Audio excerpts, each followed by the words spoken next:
Hello, I'm Boyd Matson, host of National Geographic Explorer. Forget what you thought you knew about dinosaurs. In this program, we'll show you revolutionary new discoveries that are rewriting history. This was the Ultrasaurus, or at least it was its front leg. The entire dinosaur was more than 5 stories tall. It wouldn't even fit inside this building. Hold on to your seats. Paleontologist Paul Sereno is going hunting for a new kind of sauropod. It's a search that will take him on a brutal trek through the searing heat of the Sahara Desert. But even if he finds one, how will he ever get it home?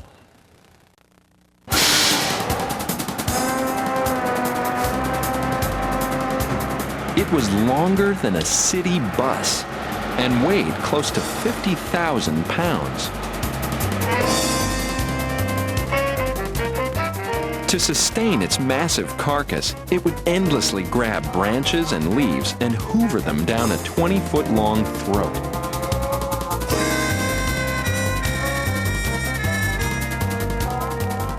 With each step, a weight greater than an 8-ton wrecking ball would hit the earth. To support such a massive meat, bones, built like steel columns, descended to massive feet that would have left crater-like prints more than 2 feet across. So, you might be wondering, could you hear one of these things coming through the forest on a quiet spring day?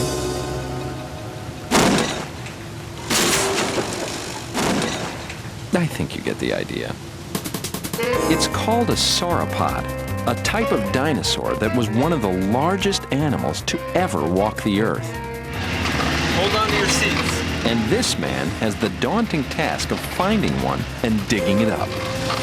Hang on. All in the furnace that is Africa's Sahara Desert.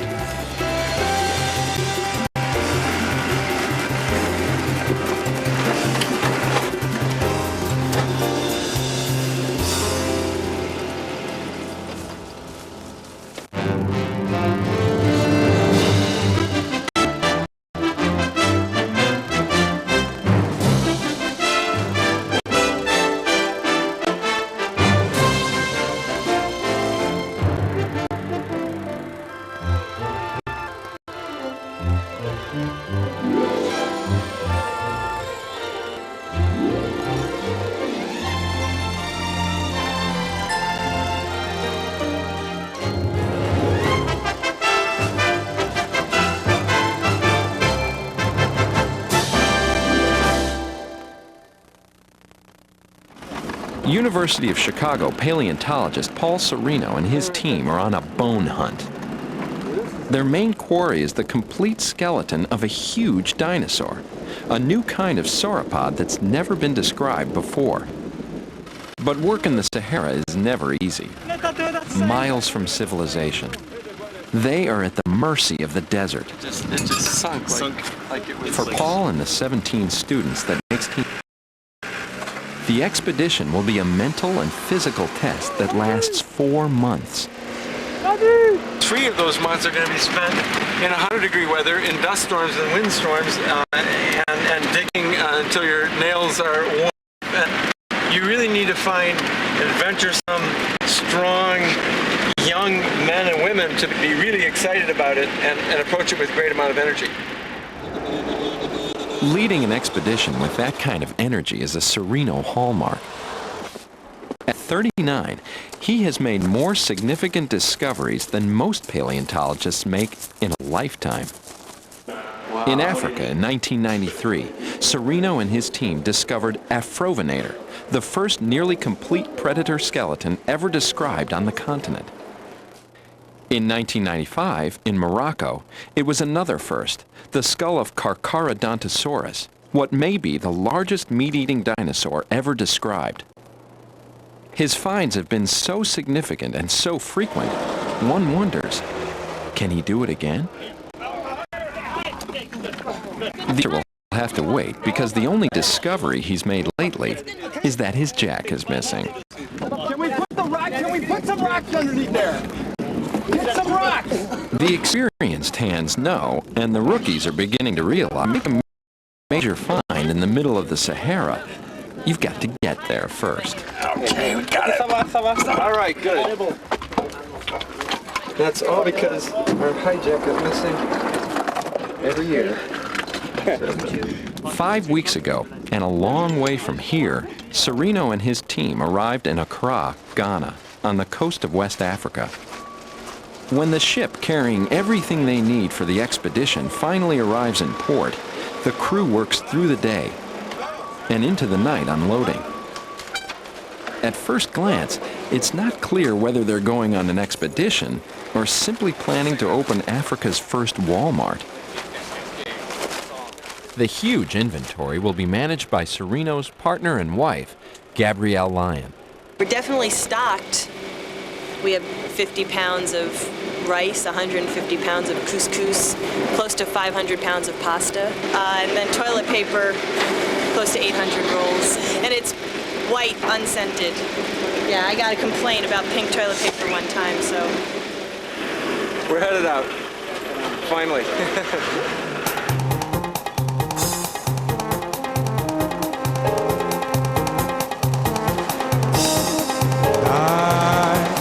Stars above that shine so bright, the mystery of their fading light that shines upon our caravan. Once they're rolling, Paul sets a killer pace. Every day they spend on the road is one less they can spend looking for bones.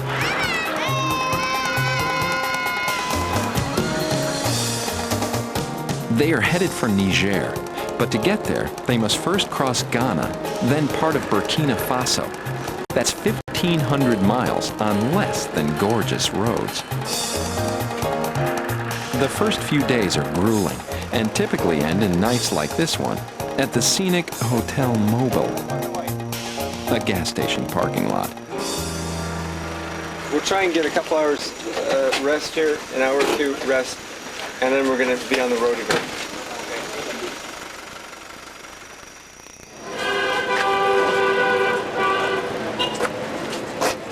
When they awaken after a refreshing 3 hours of sleep, they find that the driver of their transport truck has disappeared. So we don't know where he is. He's in town somewhere? The driver is in town somewhere? Paul has been in Africa for weeks and hasn't touched a bone. So this is paleontology? It's all part of Three-Ring Circus. It's all part of, it's a little piece of why, you know, it just takes a lot of energy besides walking and striding in the desert to actually make these discoveries. At least we found the driver, though. We found the driver. Though getting this expedition across Africa is a struggle, it's nothing compared to the challenge faced by those who discovered and then tried to explain fossils in the first place. Take a prominent English museum curator of the 1600s named Robert Plot. In addition to dealing with all that hair, Plot faced a dilemma. He had unearthed a remarkable 2-foot-long, 20-pound thing. But what was it? Plot believed it was part of a giant human, but couldn't be sure. Like most thinkers of his day, Plot's conception of the world was based entirely on the Bible, and there's no mention of dinosaurs nor extinction in there. So what was it? Years later, an editor saw the illustration and titled it Scrotum Humanum, for obvious reasons. And though no one was likely to have believed that they were the petrified genitals of a giant man, given 18th century knowledge about Earth's prehistoric past, which would have seemed more plausible? That it could have been the fossilized private parts of a giant human? Or part of the leg bone of an even bigger lizard? It would take 100 years and many more fossil discoveries before the thinking about Earth's past left the Dark Ages behind. Serino's problems are a lot less philosophical. It's flooded. Of the last 32 hours, they've been driving 28 of them. Now Paul has to gird up for one of the great trials of any expedition, the border crossing. Get your passports out. And just stare at the vehicles and I'll see what the situation is. At border crossings, the situation is never the same. Sometimes Paul may have to haggle over the crossing fee. On other occasions, flashing a copy of National Geographic with an article featuring Paul may have the desired effect. He'll do whatever it takes to get across quickly. There's a phone call from the embassy. The team spends as much time getting over borders as they do actually driving. They're very friendly, but I think they could use your advice. Challenging as it is, Paul wouldn't even be looking for bones were it not for 18th century scientists like Georges Cuvier.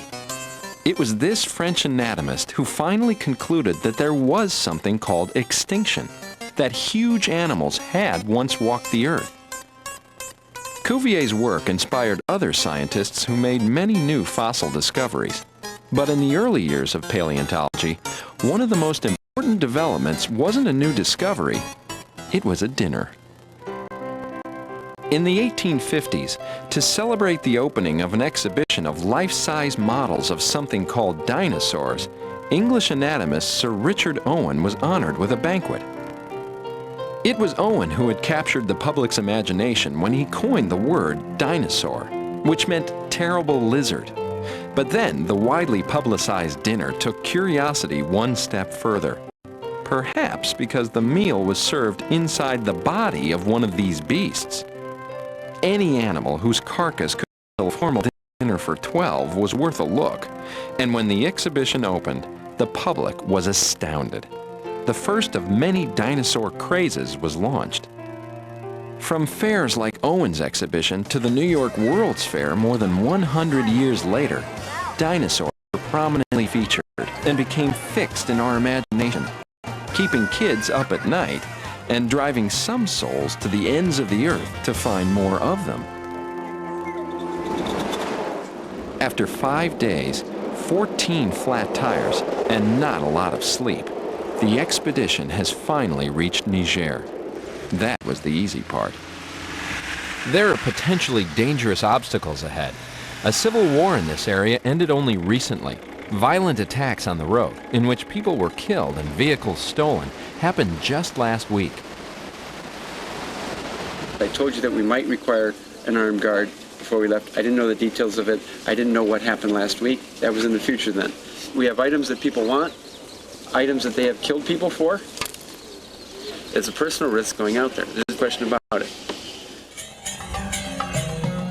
You know, if something happens or if people feel that whatever their obligations are, whatever their personal feelings are, that they've reached that point and want to go back. I don't blame anybody for that circumstance. I will help you leave, in a timely fashion. In spite of the danger, no one wants to turn back. The caravan heads north, deeper into the desert, further from civilization, toward a bone race they call Fako. That's where Paul found sauropod bones on his first trip to Niger 7 years ago. From now on, though, everything they do, from driving to digging, will be done under armed guard. Is this a good direction here? 20 degrees left. Is the site? Yeah. 20 degrees left? Yeah. Okay, so we come back. Using the coordinates from Paul's previous visit and a satellite navigation system called GPS, they are able to find a prehistoric needle in a desert haystack. So we're 10 kilometers away? That's right.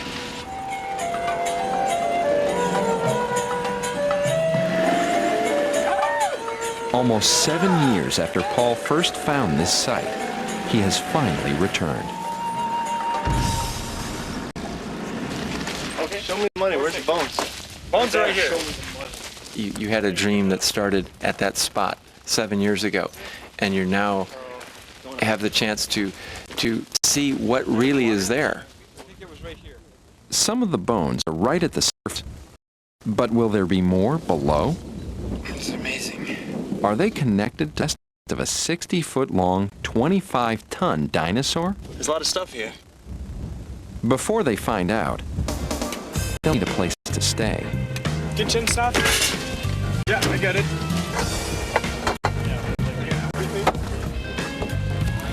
Yeah. She came as a what in the state of Wyoming.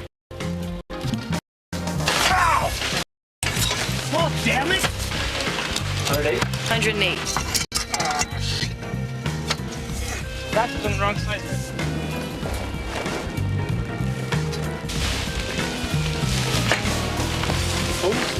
Man, we're good. The bones are pinned underneath tons of rock, which will have to be removed by hand. For the next 2 weeks, they will pick and hack at the rock for 14 hours a day, in heat that often pushes over 120 degrees. For the younger students on the team, the term field trip has taken on a whole new meaning. If you come walking out of here in 2.5 months and you say, that is not the hardest thing that I have done in my life mentally and physically, then you haven't tried hard enough. That kind of sentiment is what ultimately opens the thickest, the hardest doors to actually get through, the most impossible doors to get through. The hard work pays off. They have removed more than 5 tons of rock and found a surprise. There are not 1, but 2 skeletons. It's a multi-body death scene.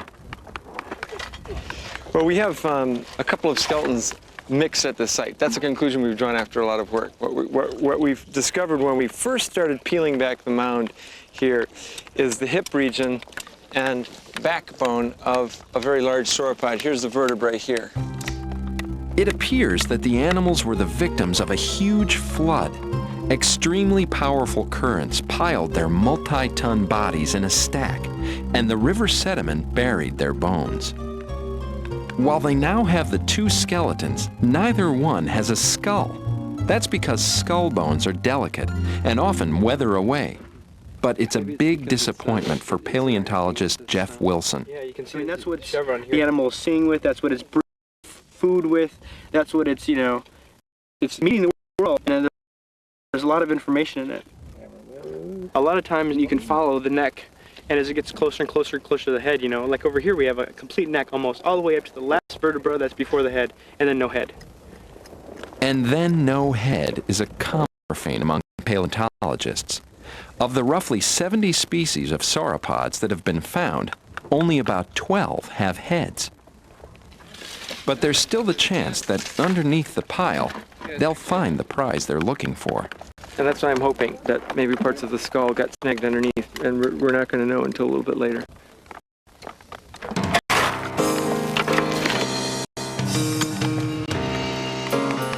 A little bit later is a recurring mantra for someone working on a dig like this. A little bit later, I won't have heat stroke.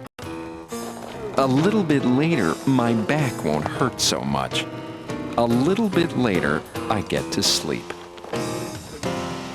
But Paul doesn't seem too concerned about sleep. With our solar lanterns, we can work at night. That kind of nearly obsessive drive is, perhaps, one key to Paul's success. Gabe, it continues. The tail continues, or there's another bone here. When he finally stops digging, Paul and some of the crew are going to relax by trying to put together the jigsaw puzzle from Mesozoic hell. Yeah, I don't really understand what's going on there. It doesn't look like there's a good fit. Since the prospects for finding a complete skull fade with each day, they're trying to build their own with skull fragments they've already found. Wow! One of the most fascinating of these pieces is a tooth. And 2 teeth in the lower jaw come in just like that. And they create these wear facets along the edge. And it's literally like, an interdigitating scissors. And they believe the animal was essentially a giant tree trimmer whose diet consisted of plants.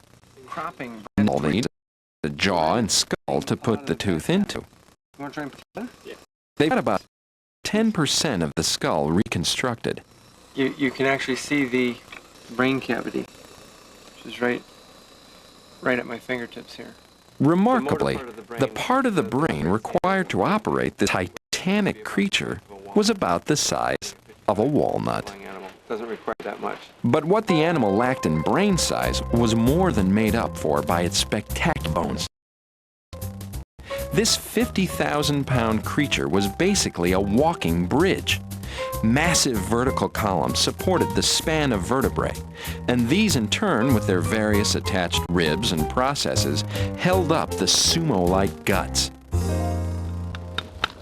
Fascinating as this creature is, the painful truth is that getting it out of the ground is a whole lot like root canal, and can get a little tedious, even for the veterans. It's all the same work, and we do it every single day. It's nice to have things to sort of break up the monotony.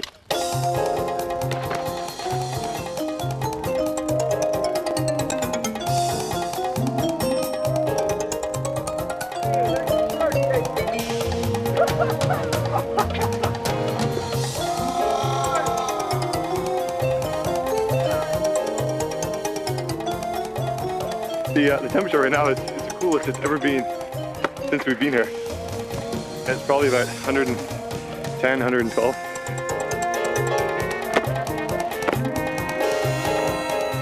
have no idea where sometimes he just has to be with his sheep.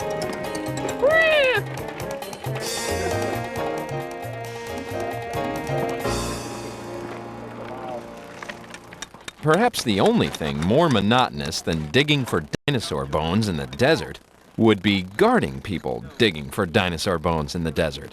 La queue qui va tout là derrière. Là, c'est la jambe de derrière, il y a le fémur. After a couple weeks of watching the team work, some of the guards come over to take a closer look at the ancient death scene. They know it. It's the big animal. I mean, they often refer to it now as the big animal because they see big bones and you know, it could have been that there were many species here, but it seems like this animal is very dominant, and so when we talk about the big dinosaur, you know, they know what we're talking about. Les Arabs. Les Arabs. What did they eat? What did it eat? Les Arabs. Yeah, les Arabs. So, see, if they made goats this big, you'd only have to get one goat for the whole season. They've finally reached the point where it's time to prepare the bones of this big goat for the trip back to the lab. Oh, that's beautiful. It's a process called jacketing, and it's designed to protect the bones from damage. First, the bone is covered by foil or paper towel. This makes a separation layer between bone and plaster. Then the whole thing is covered with plaster-soaked burlap strips. You start off with like skim milk, and then you go like a 1%, 2% whole milk, and then you get like 40% cream, which is what John reached right now. And it's a lot of fun until you got to pull it off your arm hairs. We should all shave before we do this. We're forced to shave. Watch this. Ugh. Ow! Once they're jacketed on the top, it's time to flip them and plaster the other side. Ready? 2, 3. But the word flip implies something light, like coin. These coins can weigh more than 2,400 pounds. Perfect. 1, 2, 3.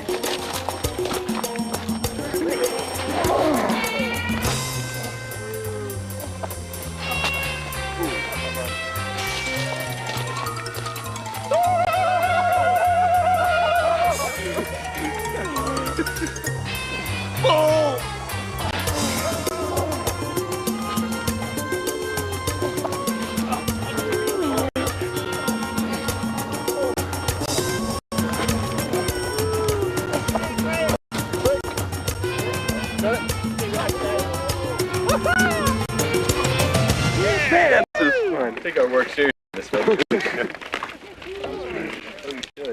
After 5 weeks at the FACO site, they have removed more than 40 tons of rock, excavated roughly 15 tons of fossils, and found nearly every bone of this new animal, except the skull. Leaving Africa without the most important part of the animal would be a major disappointment. So, they head out to a new location for 3 days of prospecting. They know this is their last chance.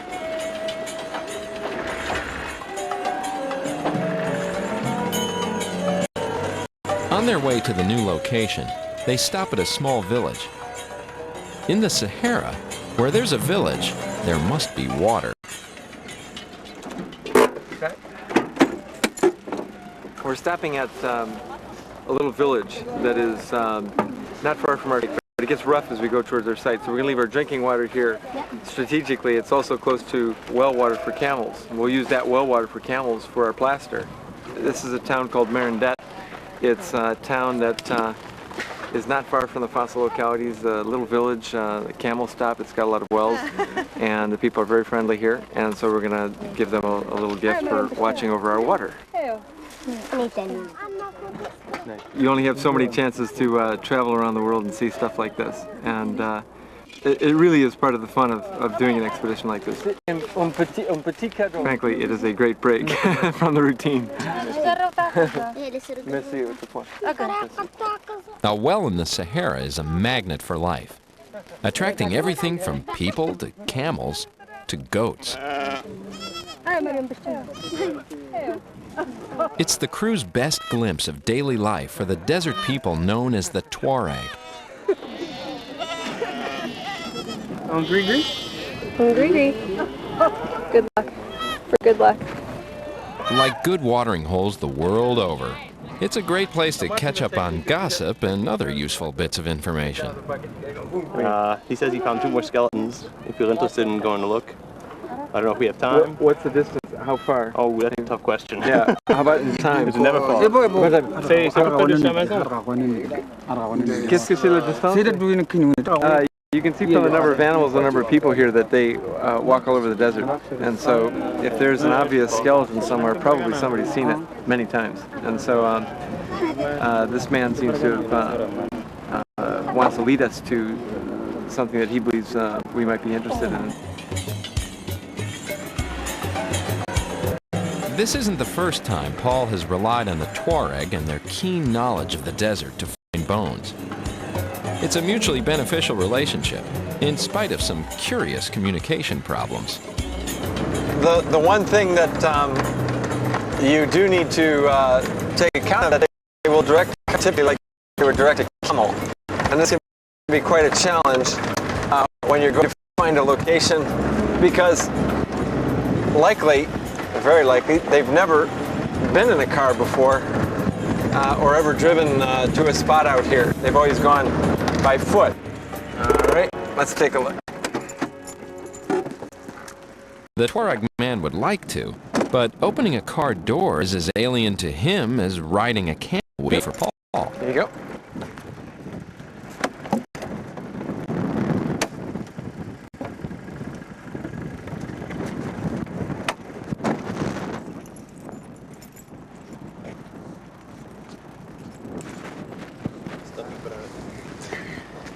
I don't know if there's anything more here. Waiting to see. It's a vertebrae and some limb bones. Limb bone frags. Look, I mean, it looks fairly weathered. Can we have a brush? Alien dinosaur. The bones are badly weathered, and Paul knows from previous trip that better specimens and the chance for a skull lay further down the cliff line. That's definitely a dinosaur. Still, it's never wise to ignore a tip from a local. You're working against the odds. So, you know, you take whatever you can get. If somebody says they think they can take you to some bones, and it's not taking you miles and miles off course, and you believe the guy, you might even go miles and miles off course. I mean, you take whatever you can get. Another Tuareg man has led them here to a spectacular desert cove. This is where they hope they'll finally solve the riddle of the headless wonder. That's right about. There's another one. Yep. That's very weathered. Therapodium? That looks therapodium. There's the local here called the Dinosaur Graveyard. He's the one who brought us to this place and said, yeah, I can show you the Dinosaur Graveyard. It took him a while to prove to us that it was, but he found that one skeleton, and then we've been spreading out and found quite a few, and it's rich in pockets. This area that we walk from the vehicles is just loaded. After hours of skull-less prospecting, they decide to pack it in and return to camp for lunch. But then, only 25 feet from the vehicle, in fact, so close they could have backed over it, they make an amazing find. Holy! Yeah, but wait a minute. Is that any one of those? Could it be fishy? Is that the long lost skull? No, let's not jump to rash conclusions too quickly. Wow. It'd be nice though. Perhaps the most amazing thing is that anyone could identify this crumbling pile of rocks as the skull of anything. But after weeks in the field, their eyes are trained to see what few others could. And piecing this together with what we have, I think that the animal's got a skull. It's fantastic. Wow. Which is it? The head is resting upside down, with the bottom protruding from the earth. Most of it is beneath the soil, but would look like this when intact. 2 feet long, 1.5 feet high. It's the last piece to the puzzle. You know, to come so close and realize that, okay, you've got 55 feet or 57 feet of this animal, but you're missing the last foot, and that's a very important foot, was something that was weighing very heavily on me. But no more. Their dogged persistence has paid off. They have now found every major bone of a completely new species of dinosaur. Now, they've got to name it. I thought it'd be a neat idea to name this animal whatever that the Tuaregs themselves call it, if they call it anything specific other than old bones. And so I had been asking some of our guardians if they knew the name that the Tuaregs around here called the animal, and Ima here knew the name of what they call this, the exact name for what they call this large sauropod animal, and it's Jobar. They would recognize it if you came up and said, "What's that?" They would say it's Jobar. And we could combine that in some sense with a generic name, as Jeff was suggesting, with what would all agree is the place name. Well, we're going to think about it a little bit more, but I think that's a good start on it. The official name, Jobaria tigidensis, or mythical beast of the Tigiev, is a gesture of respect to the people of the region. But Paul is bound to do more. We have an agreement with the government of Niger. The people of Niger, you say, what are you going to do for Niger? Well, we're going to work out the science of the animal, but that's not going to do a lot for Niger. But we are under obligation now, and it's a challenge. We have signed on to reconstruct this animal and make it walk again in less than 1.5 years, and that's our obligation. A complete copy of the dinosaur will be given to the people of Niger. But before they can even think about that, there's the little matter of getting all 25 tons of Jobaria back to Paul's lab in Chicago.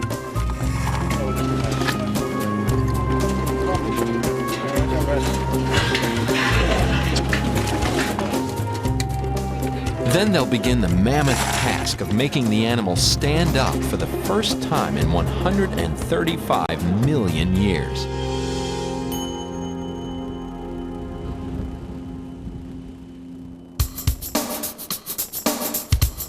One and a half years later, Paul has traded desert vistas for a more familiar skyline.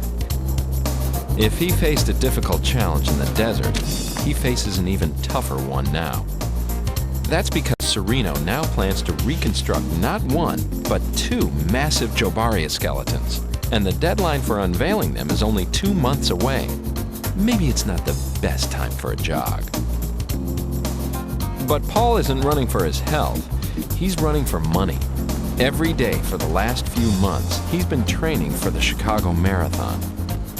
Someone has said that if you can finish this marathon and beat some other celebrities, we'll help you do whatever you want to do. And what I want to do is build this dinosaur. If Paul can beat the other celebrities in the race, he can win money to help build it. One little detail. Paul has never run a long-distance race before, much less a 26-mile marathon. Reconstructing hundreds of dinosaur bones and running a marathon are a lot more similar than some of Paul's students would like to think. Paul and the team brought back more than 50,000 pounds of jacketed bones. First, the bones are extracted from the plaster, and then meticulously cleaned and prepared for casting. The bone cleaning marathon has lasted for months.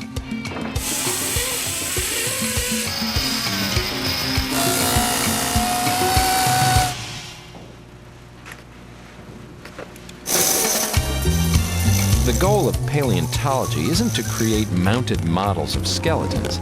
It's to understand the animal's bones and what they tell us about evolution.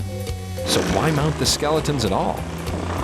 I think the whole process of mounting these animals is a fantastic part of my job and part of this work and part of the study, because you know, our inquisitiveness doesn't end with the clean bone. Paul has chosen a controversial position for the mount, featuring 2 Jobaria with the larger one in a rearing pose.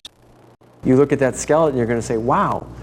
And I think it's going to immediately raise questions in your mind. Could these animals really move like that? Could an animal rear on its hind limbs? I wanted to say a lot, not only aesthetically, but scientifically, that we think this animal could do this, and we're going to try to prove it. He has to prove it because he's a scientist. After all, he's not creating some kitschy decoration for a miniature golf course. These models have to be scientifically accurate. So to prove that the dinosaur can rear, they have to figure out several things. First, were Jobaria's bones strong enough to support the awesome weight of the dinosaur when it reared? I can't wait to see this. The answer may be in this basement. That was the first thing I asked Jeff to try and figure out.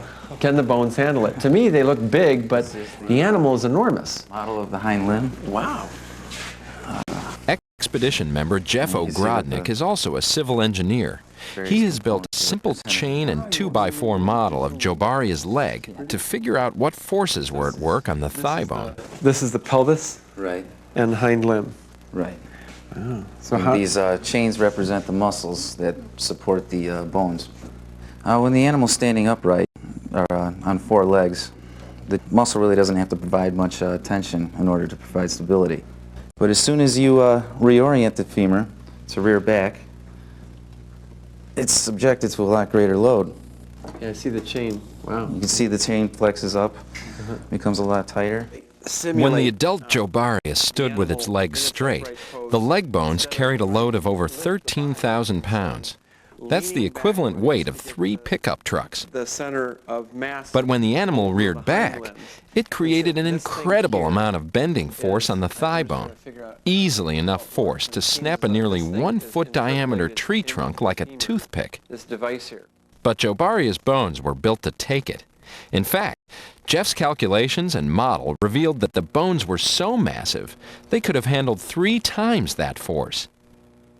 Maybe our impression of sauropods as big, plodding donut eaters was wrong. Jobaria seems to have been tremendously athletic and strong. Paul now knows the bones could handle it, but wants to actually see how it was done. For that, there's nothing quite like working with a real sauropod.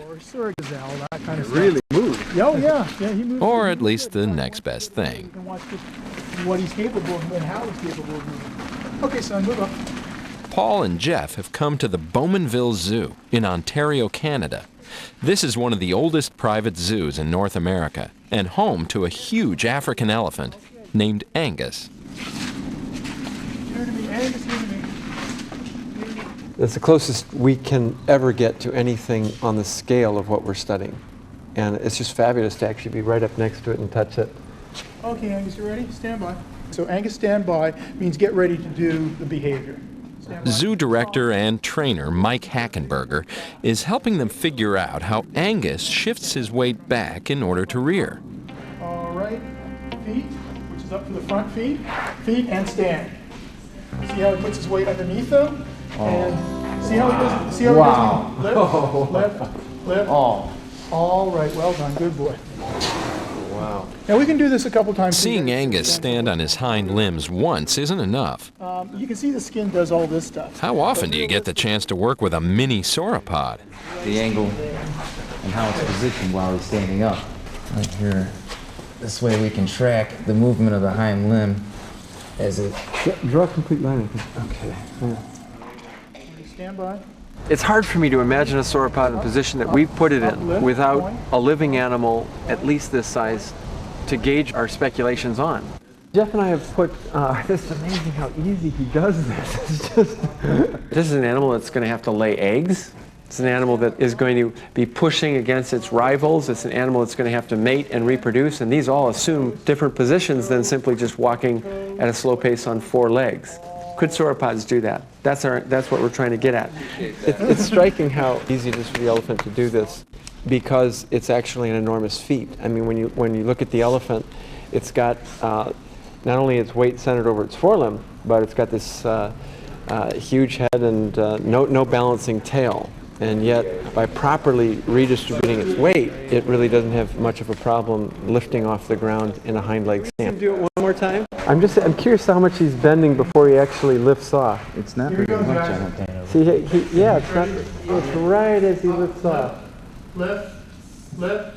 Angus proves that big animals can do lots of things we wouldn't expect, Good boy. Good boy. Angus, strong. including some maneuvers which have no known function in the wild. Head down, lift, hold it, hold it, hold it. All right, well done. Good boy, very good, nicely done. They need to do a little tree eating here. We're extremely curious as to where the center of mass of this animal is and how much weight it has on its forelimb versus its hind limb. So, how do you figure that out? Maybe you should have greased them up. The answer is at the local truck stop.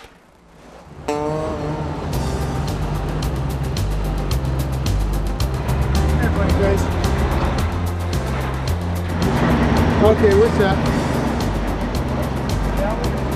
Angus will stand with his front axle over one part of the scale and his rear axle over the other. Maybe have it straddle the crack. Yeah, that's what I'm thinking. Now they can figure out just how much weight is carried by each set of limbs. Hey, good boy. No. Hey, Paul, it's 60-40. 60-40? 60% of the weight of the animal is held by the forelimbs, and only 40% by the rear. So that's like the exact opposite of our sauropod. This is the confirmation they needed. Since Jobaria carried most of its weight over its hind limbs, it follows that it would be even easier for it to rear than it would be for Angus.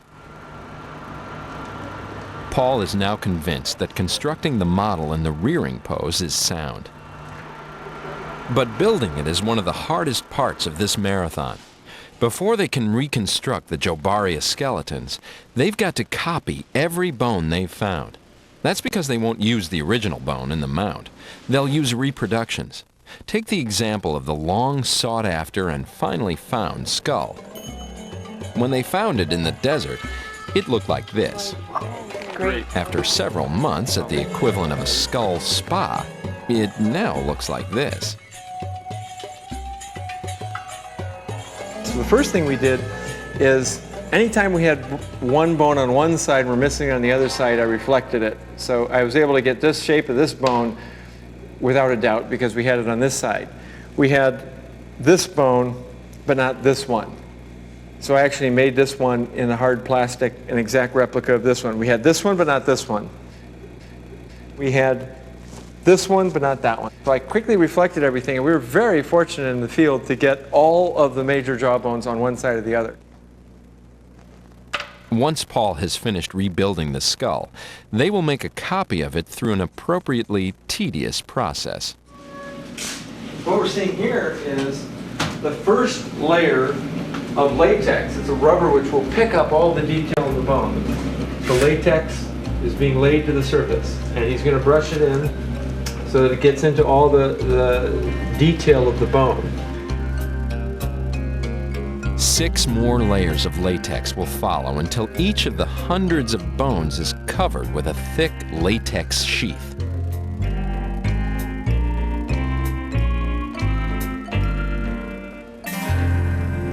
Once the latex dries, they'll remove the hard exterior and begin to peel it off. While making molds is tedious, opening them up is tense, especially when it comes to something as complex as the skull. More than 40 hours of work have gone into this stage with little guarantee of success. This is the moment of truth as to whether the hard part will come out. Because if it doesn't come out like that, then you can't open the mold. I believe this is a success. Yes.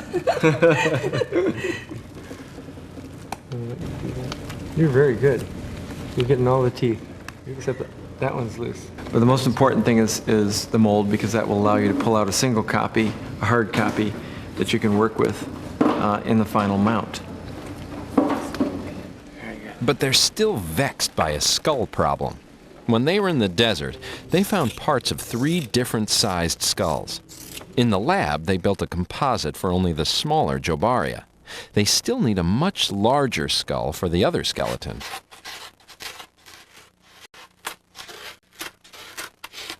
To solve this problem, they call Stephen Godfrey, a guy who spends a good part of his life in his basement making dinosaur bones. Godfrey will hand carve the bigger skull to the exact dimensions required. I know the length of the juvenile skull. I know I have to increase it by 25% to the size of the adult skull, scale it up. So there'll be an awful lot of foam that will be reduced, taken out of here, to produce the finished product. Godfrey is a paleontologist and an artist. For the last several months, he has been busily carving a variety of bones, effectively recreating the missing parts of Jobaria in a fetching pink foam.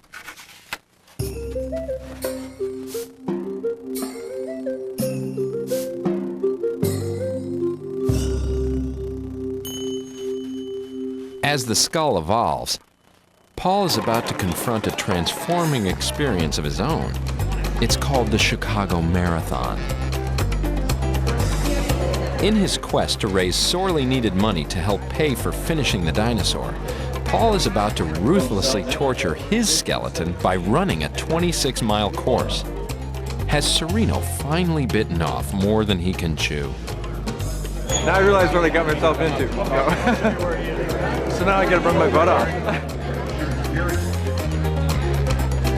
Paul is engaged in a race within the race.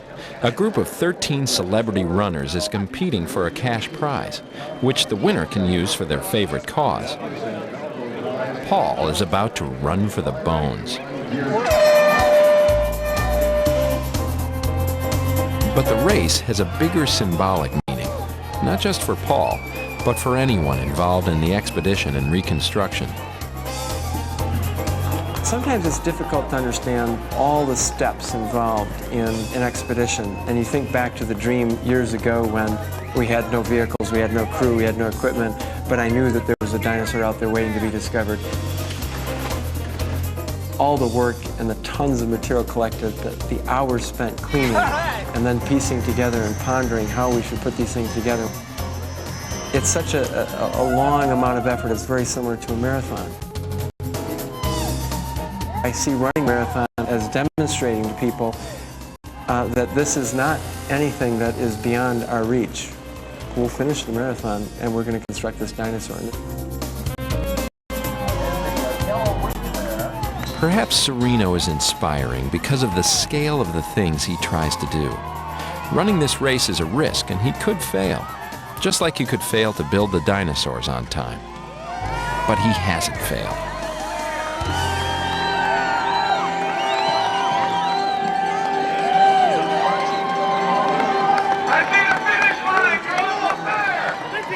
Sereno finished in 3 hours and 16 minutes, a surprisingly fast time for a first-time marathoner. I did it. Hi. I'm feeling fantastic. Couldn't feel better. You got the most? I got the most I could ever get out of my bones. I ran that last mile for Chicago, for the kids back there, and of course for the dinosaur. Congratulations, Paul. He placed third among the celebrity runners, but still high enough to win $7,500 for the dinosaurs. For Paul and his wife Gabrielle, it's an incredibly satisfying moment.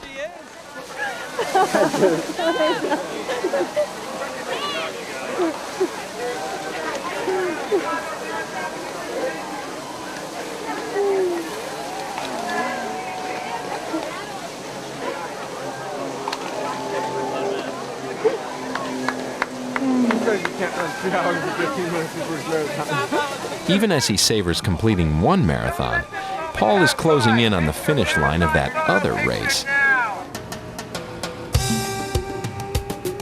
The last leg of the Bone Reconstruction Marathon is run here, in a kind of big tinker toy factory in Alberta, Canada.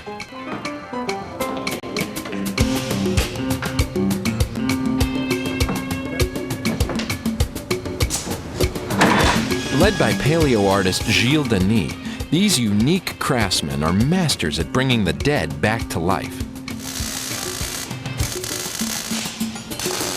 Each of the plastic bone copies has been attached to a giant steel armature and raised up in the form of two huge Jobaria skeletons.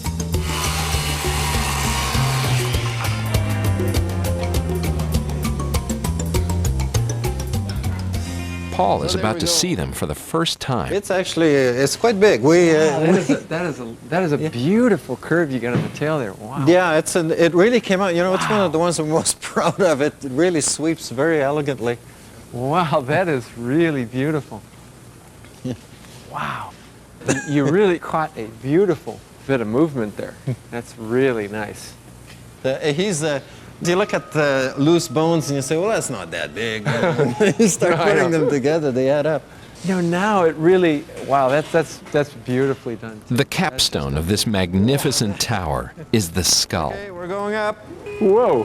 Oh, Jesse, wait till we get to 28 feet. It really wobbles. It's fitting that the part of the animal that gave them so much trouble from field to lab is the last piece of the puzzle to fit into place. If we can do this. Let me grab onto it this way. Yeah, okay. Like this. Attach that in there. Yeah, hang on. Keep a hold. Oh, I see, yeah. Okay, let it go here. Well, we got the skull on there. You want to go back down and take a look at it? Yeah. Well, let's do that then.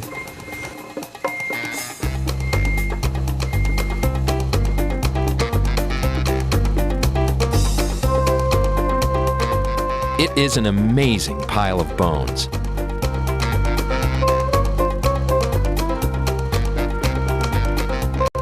The rearing jaw is more than 200 different pieces. Weighs 1,000 pounds and reaches a height of almost 28 feet.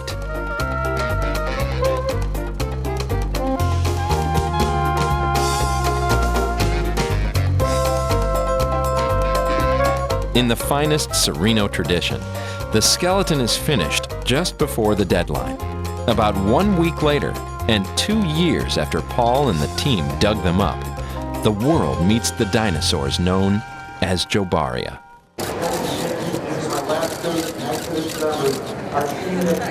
You ask yourself, how am I going to communicate some of this grandeur of past life to the public at large in a meaningful way, in a monumental way, in a permanent way?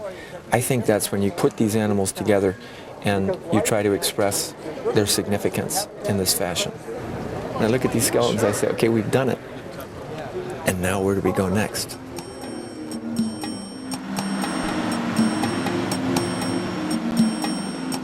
Wherever he goes next, he's bound to find yet another new animal, some creature that will force us to confront our planet's past. And that is a story of change, of the Earth in flux, and of animals so bizarre and so huge, we can only imagine and wonder.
That's the skyline of Louisville.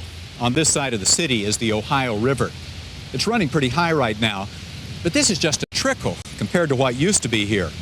About 400 million years ago in the Devonian age, this entire area was covered by a tropical sea. If you have any doubts, just look at the fossilized remains of some of those prehistoric sea creatures. Inside this rock is a 387-million-year-old snail. This is a fossilized colonial coral head from the same period. Also in this area, you can find the remains of some of the mammals who came after the seas receded. This is the tooth of a woolly mammoth. It's a relative youngster, only about 12,000 years old. And now in some other parts of the world, there are new, rare fossil finds that are electrifying the scientific community. They're unhatched dinosaur eggs. On the outside, they look like ordinary rocks, but inside are actual dinosaur embryos. Up next on Explorer Journal, we're going on assignment with National Geographic photographer Luis Ahoyas. His beat is dinosaurs. His mission, to crack the case of the prehistoric eggs.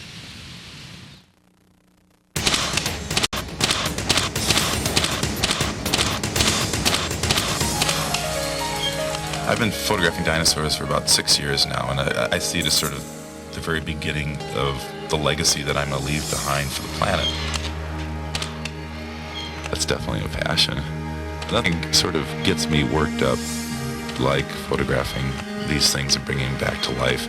So it's like, to me, I'm on a mission.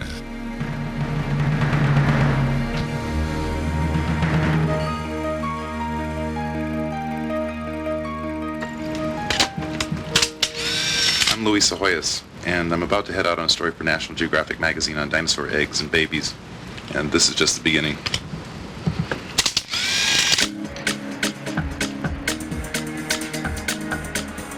Usually when you're working with National Geographic, you have the luxury of an incredible amount of time to bring the story in. Here, you need the pictures back in the office in about 8 days. That means I have to go completely around the world at 4 countries, 3 continents, 24 time zones, and take 7 masterpieces. Good question. I think it's 15. It's a pretty impossible job, but I told him I could do it, so there's a lot riding on this week. You've exceeded your baggage a lot. Now I've got my assistant, John Knever. He's been with me for 15 years. He's the only person on the planet I know that's crazy enough to come along with me. Around the world in 8 days instead of 80. This is Captain Terry Millett. How time On behalf of First Officer Ray Gizzarita and the entire flight crew, it's my pleasure to welcome you on board our flight this morning. Dinosaur eggs have been around for a long time, but for the first time, we're seeing which dinosaurs belong to those eggs, because now they're finding babies inside. And that's my story, is to go on the great dinosaur egg hunt and find these babies that are popping up all over the world.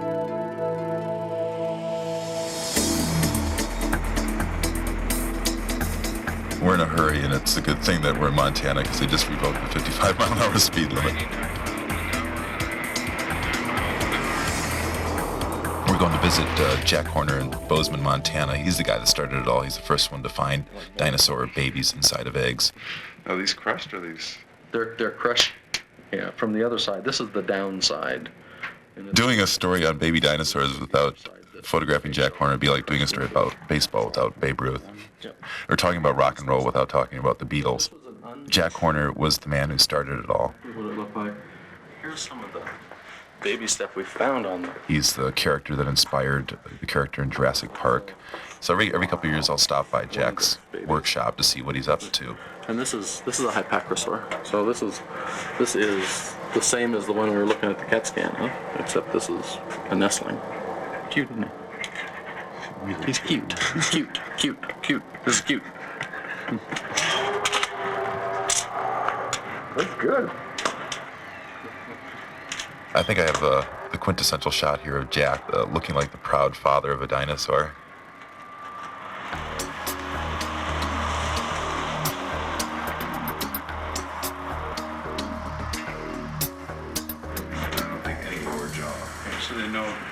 Just down the road from Jack Horner is Matt Smith, the sculptor who we've commissioned to make baby dinosaurs, to see what they look like once they just hatched out of the eggs. It's asking too much for the reader to imagine what this thing looked like with flesh on. And that's his job, is quite simply to give this thing a feeling, to give it a personality. I mean, you're gonna look at that little mousosaur and you're gonna want to pet it. We're trying to show the mousosaur, the mouse lizard, off in the best possible light. I'm trying to show Matt's hard work. Trying to get all the little nuances that can only be achieved through lighting. Get all the little wrinkles. Not get too many wrinkles, but get just enough so it looks like what he intended it to do. I just brought the light down low, and he really looks goofy. Take a look at his mouth. He's got this massive overbite.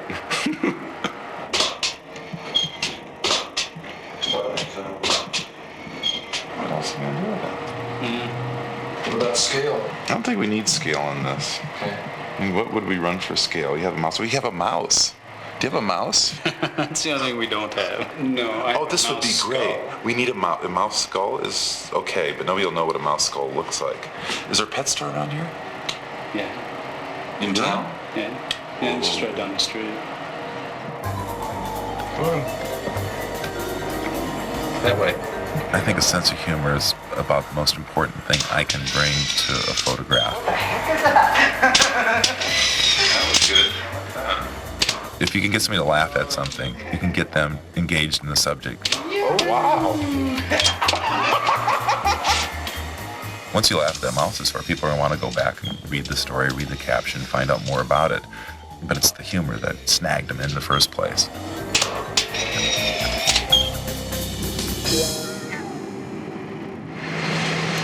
We're going to England, and we go to China right afterwards. We land on Saturday morning. Sunday evening, we take off for China. My passport is absolutely full. There's not room for one more entry. The China visa was absolutely the last time I can go anywhere. There probably isn't a place to stamp it in England. There's wonderful science being done in museums and universities all around the world, but there's some fascinating stuff happening in small little villages. In Leicester, England, in this unassuming townhouse, Terry Manning is producing some of the finest science done by an individual. Terry, to me, sort of, in my mind, he conjures up all the images I have of a mad scientist. He's got these 50 embryos percolating in this mild acid solution up in his attic. What's inside are little tiny baby dinosaur embryos. It's like a little time capsule of what a baby dinosaur would look like exactly. This is wild. What do you think, Greg? I think you have this mad scientist thing down quite well. This is great. It's a 3-day cycle, and over that 3-day period you'll etch away about 2/1000ths of an inch. So it's a very, very slow process. 2/1000th of an inch every 3 days? Every 3 days. So how long will an egg take to dissolve? To take the rock away that we want to take away, it'll take most probably 6 to 9 months. First of all, he's got the most amazing eggs in the world. They've been called better specimens than Archaeopteryx. Then we find out that he has egg yolk. Now we just find out he thinks he has dinosaur skin. And it's 1:30 and Terry has to go bowling at 8 o'clock. So we're under the gun here to try to get some good stuff in a very short amount of time. It's a little scary. Is it the right way?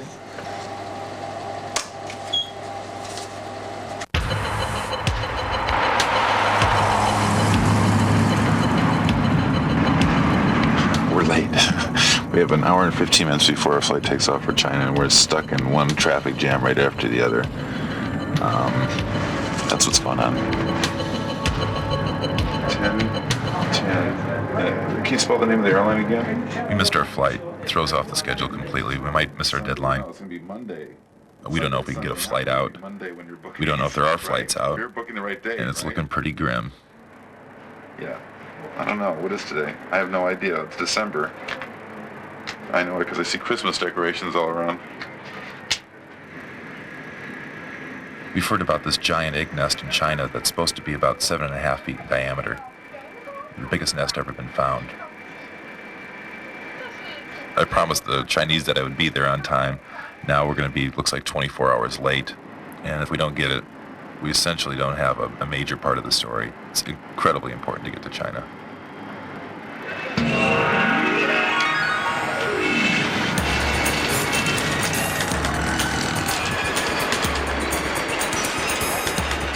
We finally got here. We're in Henan province in central China. It's a thrill just to be in a foreign environment, knowing that right up ahead is this incredible specimen. We're hoping to see this huge, giant nest of eggs, beautifully prepared. And we get there and it looks like a waterbed. The lighting is awful. It's a hideous environment. We're cold, we're freezing, and quite frankly, I want to go home. It's one of those situations where it doesn't look that good, you know, just looking at the piece, it doesn't look spectacular. It is spectacular, but we want those sort of naugahyde edges of the nest that they've built to go away, and so the way to do it is to photograph it from straight up, looking straight down. All the electricity's off in the village. It's completely out. Nobody has electricity. We've managed to scavenge this diesel-powered generator, and hopefully it'll give us enough power to get my strobes working. Can you move down just about this much? Down. Yeah. Turn his head like that. Perfect. Yeah, just like this. Okay. Turn it a little more.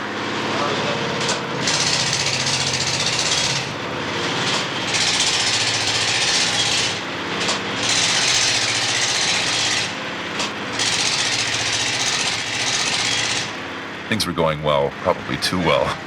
Then disaster strikes. I just got a couple shots off before the generator fried my light kit. Pack just blew. Brand new $7,000 pack. I think we got it.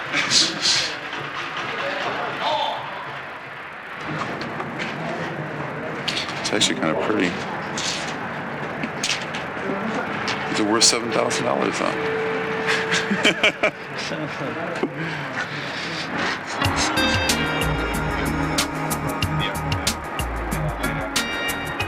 48 hours later, we're back on a plane. In the meantime, I have to get new lights because I can't photograph without lights. Yeah, I think we're pushing 500,000 miles at this point. We accumulated all of our miles together, maybe more. All for the love of old dead things. Luck has followed us to Canada. We've arrived on the coldest day of the year, through a raging blizzard. The whole trip has just become a series of pictures right now. I'm just thinking about, I have 6 done and I have 1 more to go. Like the Terminator, sort of.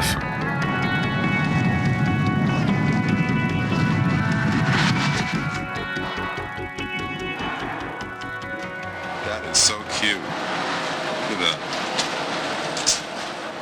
Brian Cooley is as passionate as anybody I've ever met about the subject of dinosaurs. He is a person that's able to get into a dinosaur skeleton and flesh it out like nobody I've ever seen before. Because these aren't precious, okay? I can make another egg. Oh, really? So don't sweat it.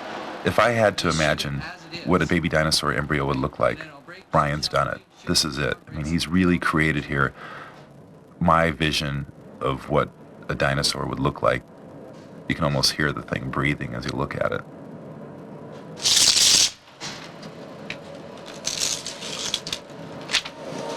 I just love this. Well, it's coming to, the whole story is coming to life for me now. I mean, all of a sudden, those beautiful eggs that are wonderful just the way they are, now you have the shot right next to it where it just comes to life. It's like the last piece of the puzzle is found, you know, when you're doing the jigsaw puzzle, the 1,000-piece jigsaw puzzle. And finally you get the chance to see what it looks like.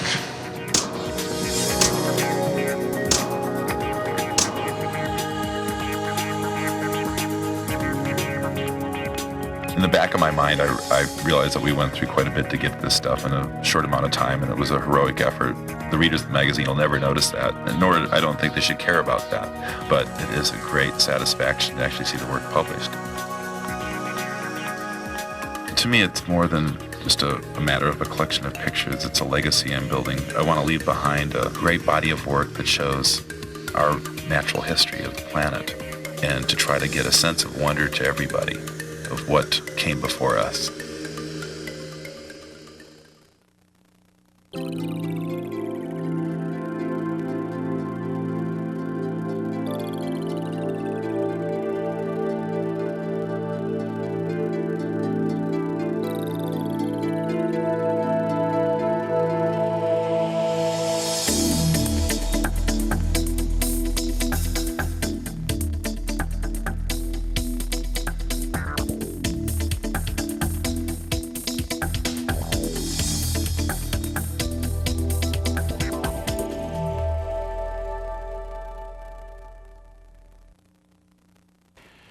T-Rex. This is the superstar of the dinosaurs. 6 tons of pure predator.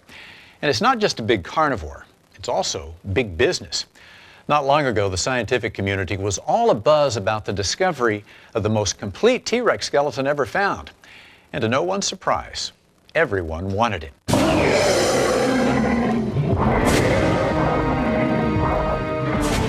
They're meat-eating marauders. Among the biggest, baddest carnivores that ever walked the earth. Animals 40 feet long, more than 13 feet tall, armed with steak knives for teeth. The Tyrannosaurus Rex is the quintessential jaws of death. And an enduring mystery, since no complete skeletons have ever been unearthed. Now, a remarkable discovery is helping reveal secrets that have been buried for 67 million years. It's not just a once-in-a-lifetime discovery, it's a once-in-a-100-lifetime discovery, or I don't know, thousands of lives. You know, it's like I never could have dreamed of finding something so spectacular.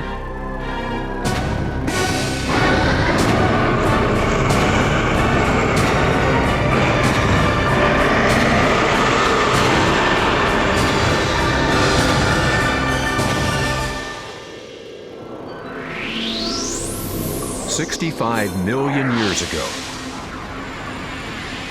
a giant asteroid crashed into Earth, wreaking environmental havoc that some scientists believe killed off the dinosaurs.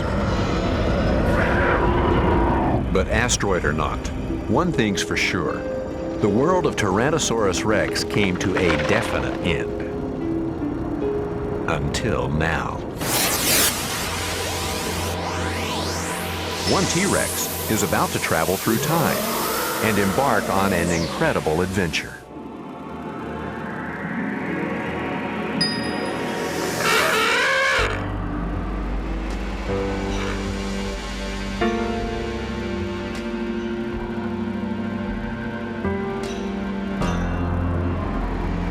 August 12, 1990. A sweltering day in the South Dakota Badlands. Sue Hendrickson, a field paleontologist for the Black Hills Institute, is about to stumble on the discovery of a lifetime. There was this one small area I hadn't been looked at. It was constantly on my mind. Every night I'd say, oh geez, you know, I didn't get over there. I really need to get over there. I needed to go and look at that one place. And it's really, really strange to be pulled like that. Sue has an uncanny knack for finding things, and something seems to be drawing her closer. She actually called me, and it's no rational explanation for it. When she spots some bone fragments along the base of a cliff, she senses an extraordinary possibility.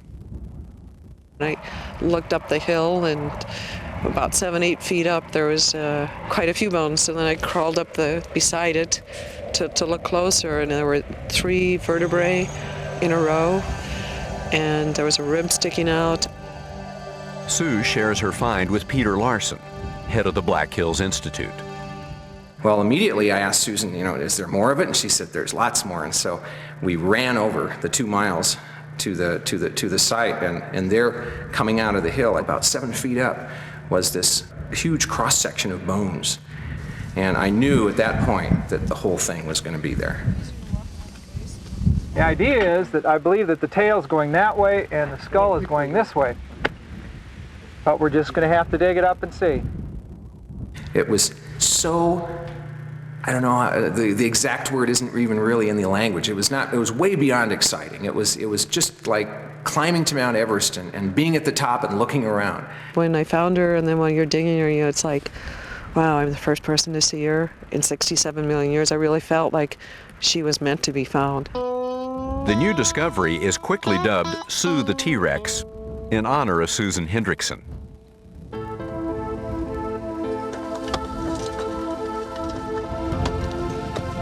The team begins the arduous task of separating Sue from the sandstone cliff. As they peel away layer after layer of earth and rock, her massive skeleton slowly begins to reveal itself. Bone by magnificent bone. And as we excavated her, especially after we exposed more bones and we realized how complete she was, you talk to her, you feel like she's alive and that she's been waiting. You're uncovering her. It's like you're revealing her, you're bringing her back to life. Within 17 days, she's excavated and carefully wrapped in plaster jackets for transport back to the lab in Hill City. For 18 months, lab technicians at the Black Hills Institute meticulously prepare Sue for exhibition. She's the largest, most complete T-Rex ever found, and she's to be the centerpiece of their new museum, the magnet that will attract tourists from all over the world. But it's not meant to be. On May 14, 1992, the Institute's plans go awry. FBI and other federal agents launch a dramatic raid of the lab and seize the giant T-Rex. They load all 10 tons of her onto trucks and haul Sue away to Rapid City.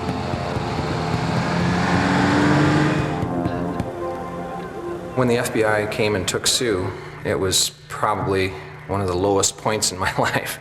Not only the accusations, but also losing this friend. You know, Sue, the T-Rex, had become a living entity to us.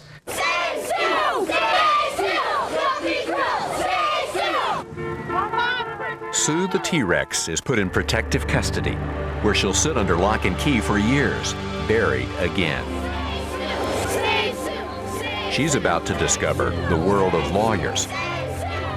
It turns out Sue the T-Rex was found on property ranched by Morris Williams, a member of the Cheyenne River Sioux tribe. Williams' land was held in trust by the federal government. The Black Hills Institute thought it had bought the rights to Sue for $5,000, but Williams denies ever agreeing to sell his claim to the dinosaur. A flurry of litigation follows. Everybody wants a piece of Sue. In the end, after an 18-month custody battle, a federal court decides that Sue belongs to Morris Williams and the U.S. government. I had no knowledge of what dinosaurs were and their value. But the federal government was very insistent that I sell it, and so it went that way. Williams' agreement to sell catapulted Sue from the jailhouse to the auction house.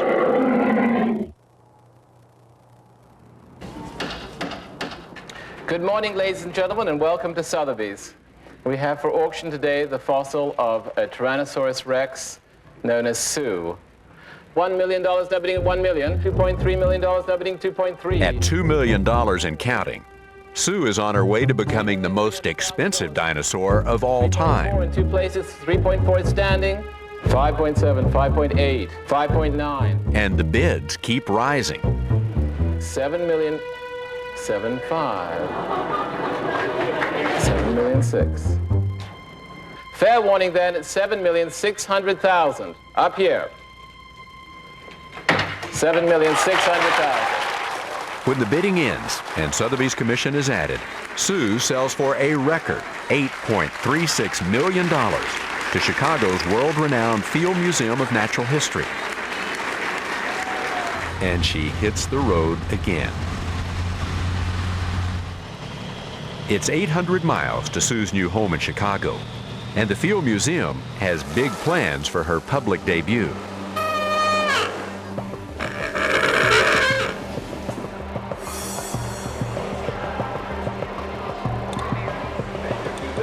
To get her ready for opening night, paleontologist Bill Simpson and his team begin restoring Sue at their new state-of-the-art dino lab. After more than 7 years, she'll finally be liberated from her blanket of rock. The challenge is to remove millions of years of stone without breaking any of Sue's bones. Using highly specialized tools, the team delicately strips away most of the unwanted rock. It's a painstaking process that will take nearly 2 years to complete. A kind of sandblaster shoots out baking soda to remove the final layer of rock and reveal Sue's chocolate brown bones.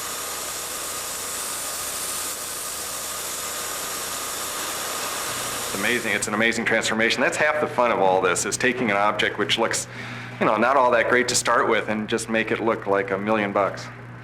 Or in this case, 8 million. God, it's just so huge. It's just ridiculous. You could stick a person in there.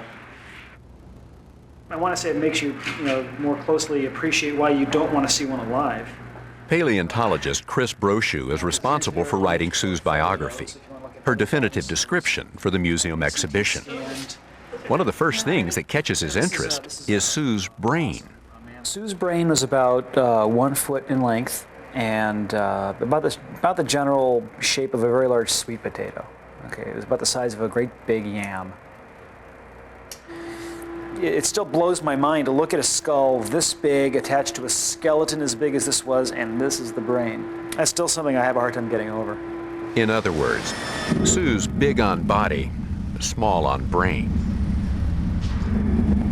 But her skull holds a treasure trove of information, and the only way to unlock it, short of chopping the skull in half, is with a giant CT scan in Los Angeles.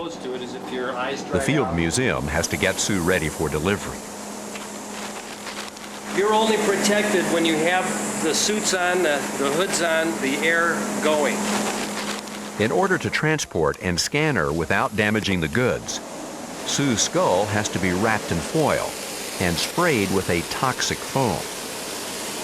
This is no simple task. The foam must hold the fragile skull firmly in place when it's rotated and scanned.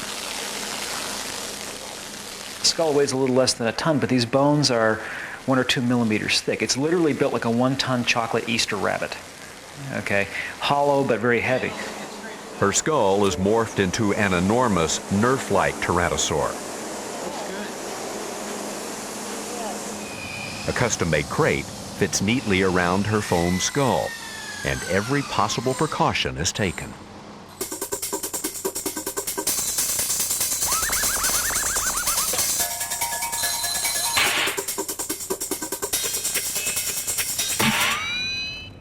Her next stop is California, and she's hitched a ride with this driver before. I picked up Sue in New York at the auction house. Took her to the Field Museum in Chicago. 6 months later, I picked her up in the Field Museum and took her out to Disneyland in Florida. And then they told me to come back to Chicago to pick her back up to take her to California because they want to x-ray the skull. It's the most expensive thing I ever moved before, and 8.6 million is a lot to be hauling around from the East Coast to the West Coast. I'll make sure I take good care of her. It's 2,000 miles to the city of starlets and dreamers. Dinosaurs have been Hollywood's darlings for decades.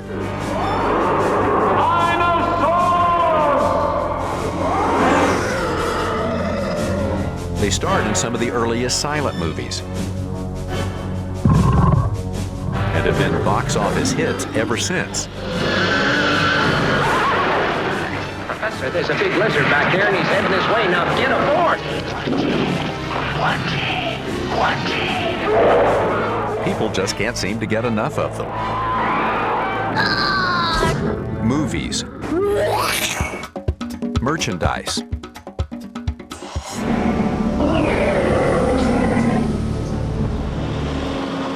She makes it to LA without a scratch and enters the Twilight Zone.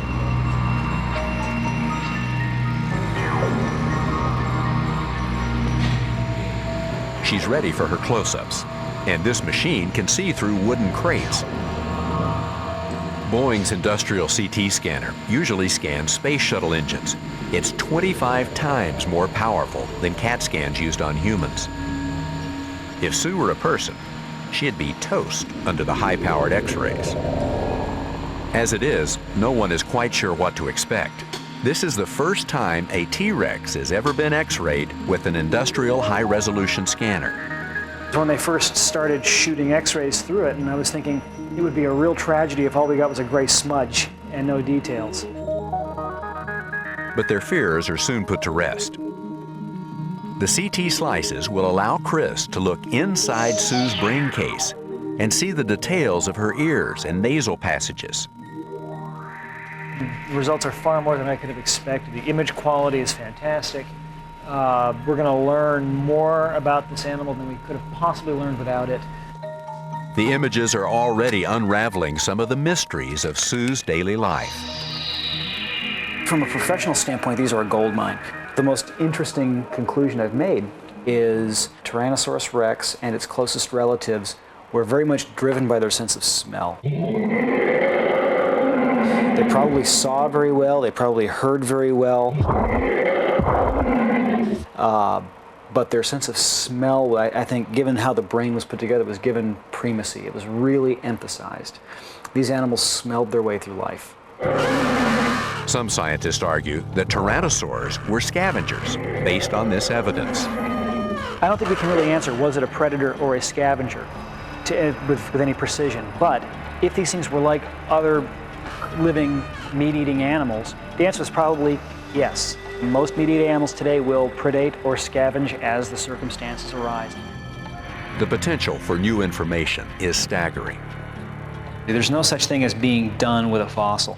Surely somebody 10, 15, 20, 30 years from now is going to come back here, see something I missed, or have some new tool that they can apply to this thing that I can't even dream of, and find something that we wouldn't have even thought was there. Over the next year, as Sue's enormous body is pieced back together, Chris and others will try to solve some of the unanswered questions. How did she move? Who were her closest relatives? Was she warm-blooded or cold-blooded? And is she really a female? Sue's adventure continues to go where no dinosaur has gone before, by taking paleontology to the brink of extraordinary new insights into Tyrannosaurus rex. For Sue Hendrickson, the woman who started it all, it's been a long, strange trip. She hasn't made a cent off her T-Rex or become a sought-after celebrity, but that doesn't seem to matter. I feel very responsible for her. I don't know why I found her. I don't know why it was me, but it was, and I'm very concerned about where she is and how she's being cared for.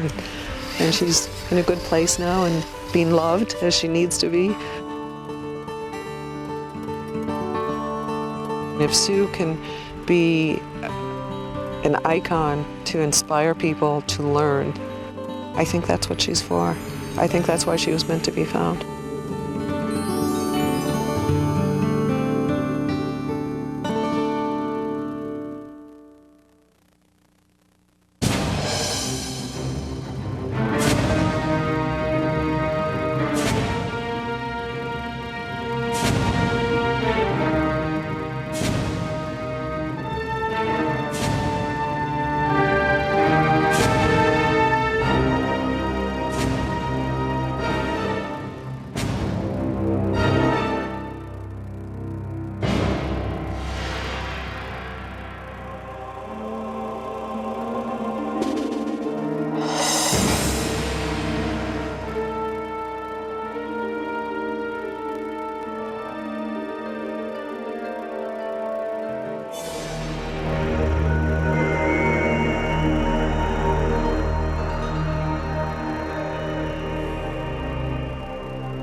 That wraps up our special look at dinosaurs.